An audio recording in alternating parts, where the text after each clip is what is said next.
Hello, everyone. Welcome. So I'm Mathieu Cervety from the Sandbox.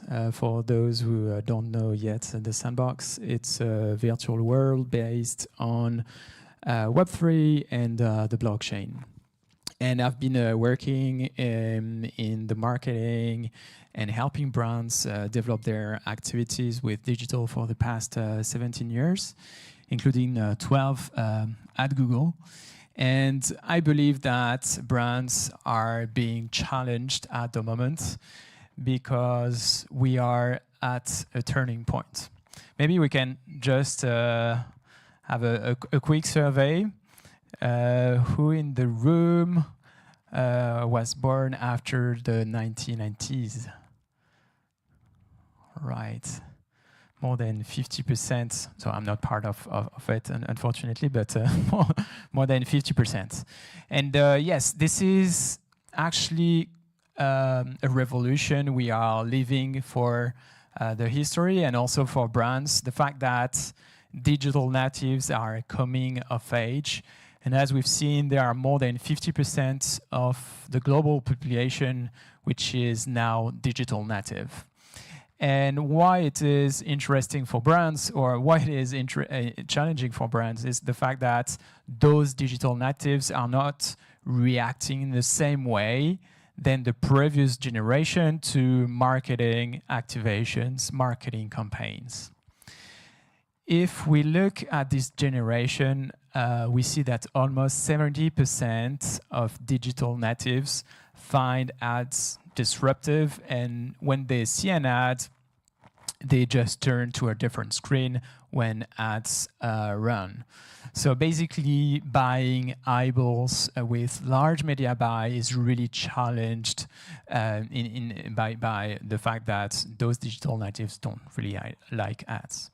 And moreover, 2/3 of this generation believes that communities are created by interest, not really economic or educational levels, which means that the traditional way of doing marketing, so social demo targeting, doesn't really work anymore for this type of, for this generation.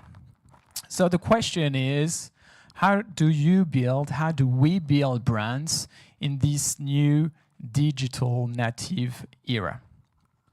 And I believe the answer is around subculture, or at least one answer is basically subculture. So growing and nurturing communities leads to brand building upsides, but not only brand building, also e-commerce or direct-to-consumers opportunities that eyeballs cannot really buy.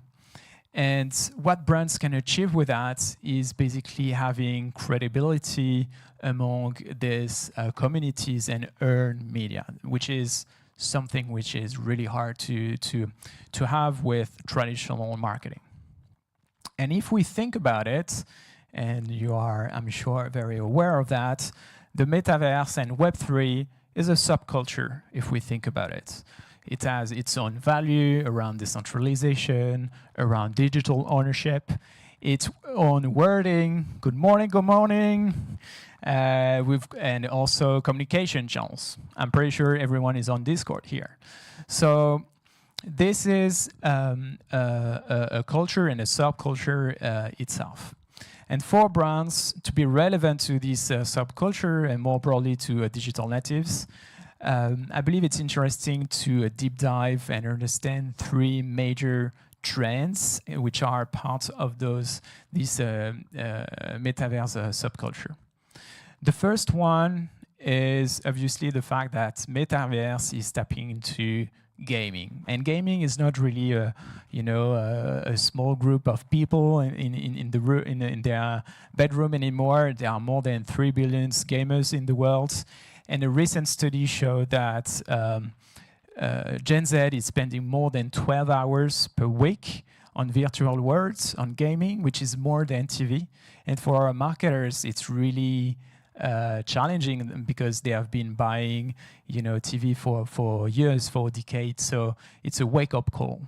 And what we can learn from the gaming is that traditional advertising with very strong message around sales is not really working anymore. It's more about the creativity, it's more about the entertainment, it's more about the fun you can get out of it. And as we see, we have brands entering the sandbox, tapping into this gaming and very strong storytelling. And I've got an example here. About Ledger, everybody knows. Okay, I see that I need to update. Just a sec. Just want to make sure that you've got also the sound. Otherwise, it's not going to be very fun. Here you are. Okay. Let's try it again.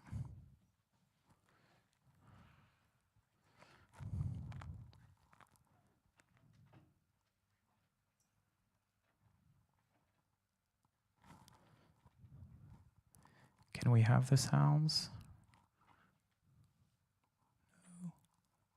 Yes, no. No. Okay. So no big deal. I'll do the voiceover with the sound. It's obviously better, but basically it's Ledger, which has a very strong education strategy around the security in the blockchain. And basically, they didn't just build their education around, online with writing, with videos. They also tap into the metaverse and leverage the sandbox to actually tell their stories and do a full experience where you have quests to complete. So basically, by tapping into the creativity, the fun, the entertaining of the entertainment of gaming, they managed to drive very strong engagement. So, in average, brands manage to get 30 minutes of playtime in their experience. So that's what you get when you are leveraging the gaming and the entertainment of the metaverse. So for the Ledger, it was even more. It was 50 minutes. If you compare that to more traditional marketing, even digital marketing, a couple of seconds on TikTok or 20 seconds, 30 seconds on TV, you can imagine what it means for brands. Then, understanding that this digital native generation is a creator generation really helps understand how to engage them. And we've got here a study which was made in the UK showing that 75% of the Gen Z wants to be creator when they are adults. So basically wants to be professional creators.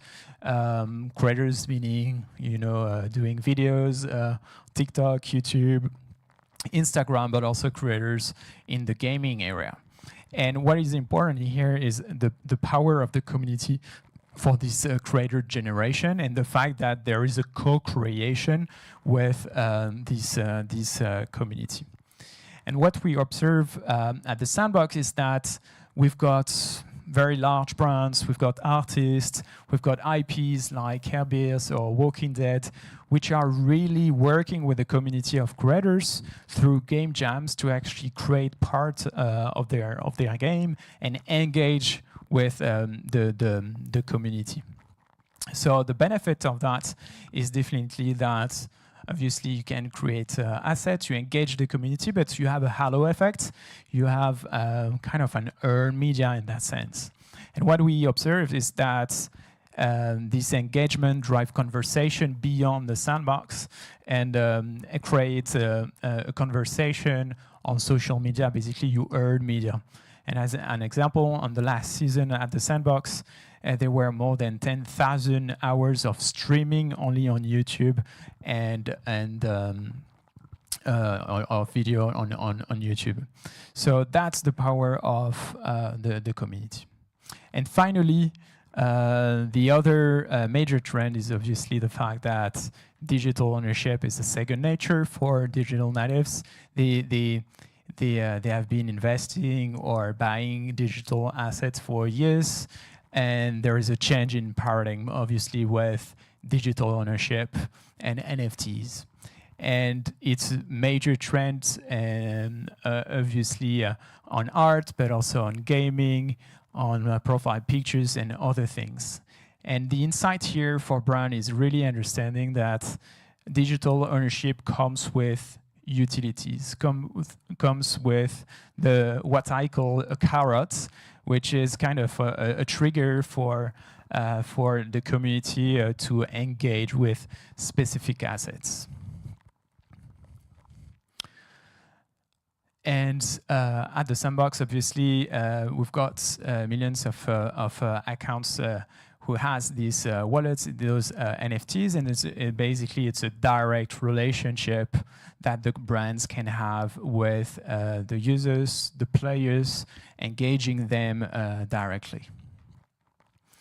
So to summarize, we've created a framework to help brands actually understand and be relevant to the metaverse, be relevant to the Web3 culture, which is the 3 C's framework. We talked about the creativity, the community, and the carrot. The creativity is really shifting the mindset of brands. Basically, we don't talk anymore about advertising. It's really about entertainment, very scripted narrative, basically bringing fun to the users. Then, when we think about traditional marketing, obviously we think about audiences, customers. Now in the Web3 space, we have to think about the community first. So it's not a one-way communication, so a top-down messaging, but it's really a co-creation. We mentioned game jams before, and that's the one of the most challenging elements, I guess, for brands. It's just to step down and enter the community, discuss with the community on Discord, co-create with the community. Is really hard for a brand to do that, but that's where you get basically the relevance, and you've got you earn basically the trust of the community. And finally, as a brand, obviously you want to sell straight away, but now you have first to bring value before asking anything. It's kind of a social media, 10 or 15 years ago, when you were creating your page as a brand on Facebook or on Instagram, obviously you are not pushing straight away your ad to your customers, but it was more, how can I bring value? Bring value with the content, with exclusive elements I don't give elsewhere. So that's basically the carrot, which is here in the Web3 space, the NFTs and the utilities you can bring around it. Obviously, the benefits of that, we mentioned it before, is really the engagement, the earned media, and the direct relationship you have. And that's why brands are massively going into the Web3 space in the metaverse, and also here in the Sandbox. We've got more than 400 brands, IP, artists over the globe joining the ecosystem. And we've got a large amount also of partners supporting those brands to enter the space.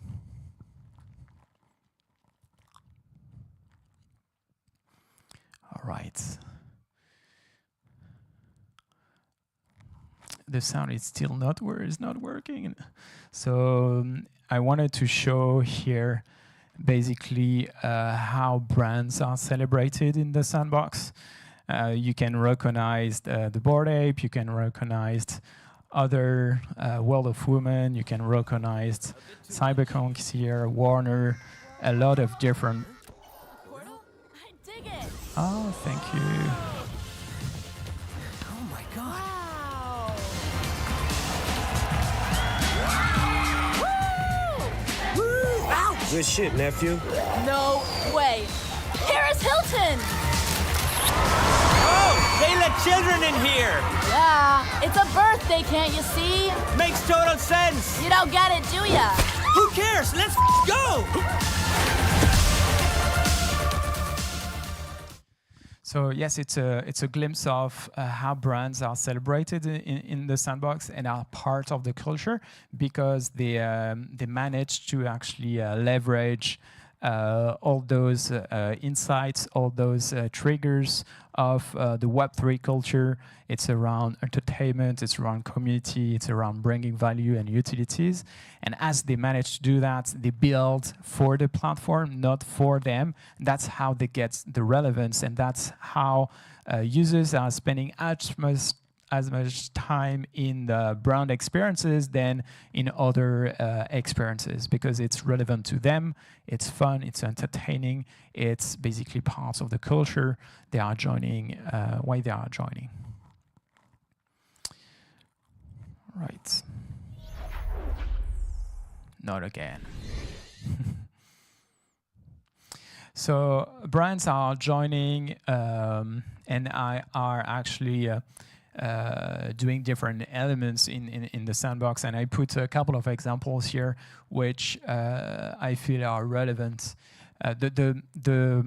The main common points of all those use cases is that brands are entering the sandbox and are doing activation and nurturing their marketing strategy. It's not something out of their marketing plan, it's nurturing their marketing plan. So for example, top left-hand corner, you've got Gucci, who actually did an experience in the sandbox as part of a broader media campaign, which is Gucci Vault. So there were an ad campaign, there were activation in real life, so in 9 different places in the world, in Los Angeles, in Paris, in Tokyo, in Milan, and they extend that for the people who couldn't be there in the sandbox, recreating the universe they were creating in real life and in their ad campaign. So it was supporting basically their marketing objective to actually position the Gucci Vault. Another element is how Paris Hilton, you've got in the middle, is actually leveraging cultural moments. That's not something new. So she's leveraging Halloween, she's leveraging Saint Valentine's moments, and she's doing things in real life, and she extends that also in the metaverse, in the sandbox, for the people who couldn't join. So she's relevant in the in real life culture, but also in the Web3 space. We've got also companies like Carrefour, who are showing their values, how they support NGOs. Here it's to show the buyer, to drive awareness around the biodiversity of the bees, and they managed to raise money thanks to their activation in the sandbox. So a different use case. We've got purely in real life digital event collaboration. So you've got something in real life, you do the same in the sandbox in a gamified way for the people who cannot join. We've got Ledger, who scaled basically their activation of education in the sandbox. We mentioned it before. And also, you've got brands which are nurturing their loyalty program strategy, how they manage to have a very core audience engagement. And here they are leveraging their Warner pass in the sandbox to bring utilities in the real life. So basically giving access to exclusive concerts, exclusive merch, because of the people who have the pass, who went up to the end of the experiences. Those are only a couple of examples. And obviously there are a lot to be built together. We are just at the beginning of a broader journey. And that's it. Let's build the future together.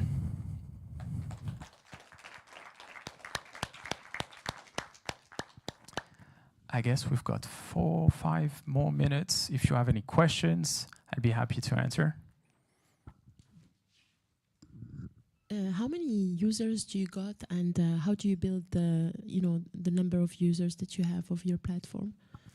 So we've got 4.5 million accounts in the sandbox, so people who created an account in the sandbox. And then we look at the players, so kind of the active users out of those 4.5. And as we are not fully open yet, we work with seasons. I can share the number of the last seasons. We had 400,000 active players, unique players during the last season, which lasts for 10 weeks. What is interesting also for brands is, and I can build on that, is basically brands which are entering the sandbox are obviously engaging less people than what you can do on social media, where you've got billions of users, but the engagement you've got is way more stronger, 30 minutes in average. So you build from there a very core, very strong audience, and you are relevant to this audience, and then you have the earned media. And there, the earned media is basically the conversation you've got on Twitter, the conversation you've got on YouTube and so on, and that's where you've got the millions, hundreds of millions of engagement. So it's a kind of a different way to do your marketing activation, but that's the way it works best.